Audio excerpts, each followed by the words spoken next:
Welcome back नाज़रीन। Breaking news आया सां शेयर कयूं पिया। घोटकी में बी सेक्शन थाने जी हद में मुबैना मुक़ाबले में मार्ची वेल जी सुञाणप कश्मोर वासी मजीद शरत थी आहे। पुलिस मूजिब गुज़िरियल रात बाईपास वटि ॾोह जे इरादे सां बीठल ॾोहारियुनि सां मुक़ाबलो थियो, जंहिंमें मजीद शर नाले ॾोहारी मारिजी वियो ऐं संदसि साथी फरार थी विया।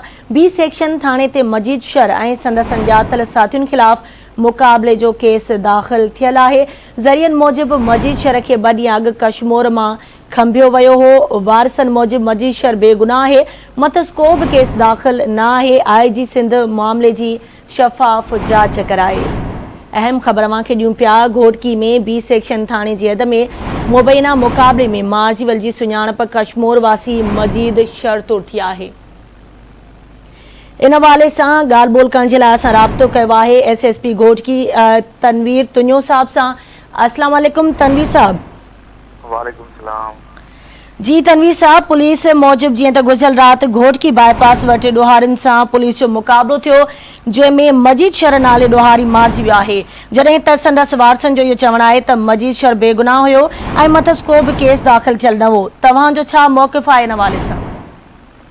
मां तव्हांखे ॿुधाईंदो हलां त घोटकी डिस्ट्रिक्ट में काफ़ी अरसे खां वठी ख़ासि तौर ते जेको रोटी जो इलाइक़ो आहे, जंहिंमें शहर बरादरी जा काफ़ी सारा माण्हू आहिनि जेके माण्हुनि खे मुख़्तलिफ़ तरीक़नि सां घुराए करे अगवा कनि पिया। न सिर्फ़ु अगवा कनि था बल्कि हाईवे ते डकैतीज़ बि कनि पिया। हीउ जेको राति ॾोहारी मारिजी वियो आहे, इन जो तालुक़ बि हिकिड़े अहिड़े ई गिरोह सां आहे जेको मुख़्तलिफ़ इलाइक़नि मां ख़ासि तौर ते पंजाब मां मुख़्तलिफ़ माण्हुनि खे झांसा ॾेई करे घुराए करे अगवा कनि था। तव्हां काफ़ी सारियूं सोशल मीडिया ते जेके वीडियोज़ ॾिठियूं हूंदियूं, जंहिंमें हू माण्हुनि खे ॿधी करे तशदुद कनि था ऐं उनजे वारसनि खे इहे ॾुखईंदड़ जेके कंहिं बि हिकिड़ी वीडियोज़ मोकिलीनि था ऐं पोइ उन्हनि खां पंग वठनि था। इहे हिते काफ़ी अरसे खां इहो कमु हली रहियो हुयो। इन कम में तमामु घणी शिदत अचण जे करे ई सिंध सरकार जेको आहे मुंहिंजी ट्रांसफर शिकारपुर खां घोटकी कई जेको आहे।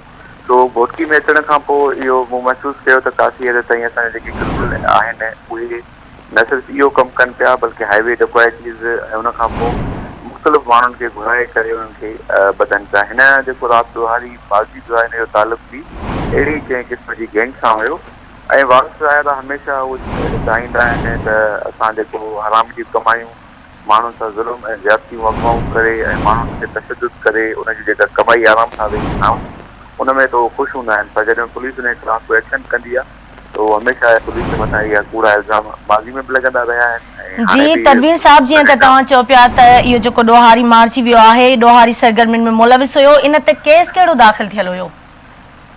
केस हिननि जी जांच कयूं पिया, छो त हिन जो जेको आहे राति जो कोई मसइलो थियो आहे, मुक़ाबलो थियो आहे, इहो राति जो थोरो लेट नाइट थियो आहे ऐं जीअं तव्हांखे ख़बर हूंदी त असांजो कुझु मुहर्रम जूं एक्टिविटीज़ बि हली रहियूं आहिनि ऐं केस जेको आहे कश्मोर जे SP ऑफिस खे असां लिखियो आहे। शिकारपुर में, सखर में मुख़्तलिफ़ ज़िला आहिनि, उन्हनि मां असां केस घुरायूं पिया। जीअं उन्हनि केसनि जी तफ़सील ईंदी त बिल्कुलु असां तव्हांखे तफ़सील बि शेयर कंदा हलूं।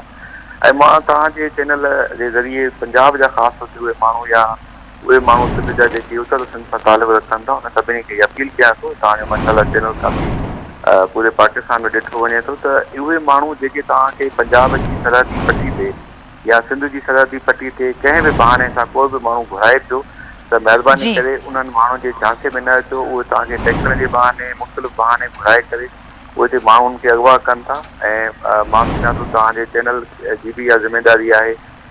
सिंध में काफ़ी कुंड कुर्छ में ॾिठो वञे थो बल्कि पूरे पाकिस्तान में, त इहो पैगाम ज़रूरु मुंहिंजे तरफ़ खां इहो हलायो। तव्हां बि थोरो कोशिशि कंदव त जीअं माण्हू इन ज़ुल्म ऐं ज़्यादती खां बची सघनि। जेको आहे ठीक है, मेहरबानी तनवीर तुन्यो साहब, आवाज़ न्यूज़ के टाइम ॾियण जे लाइ।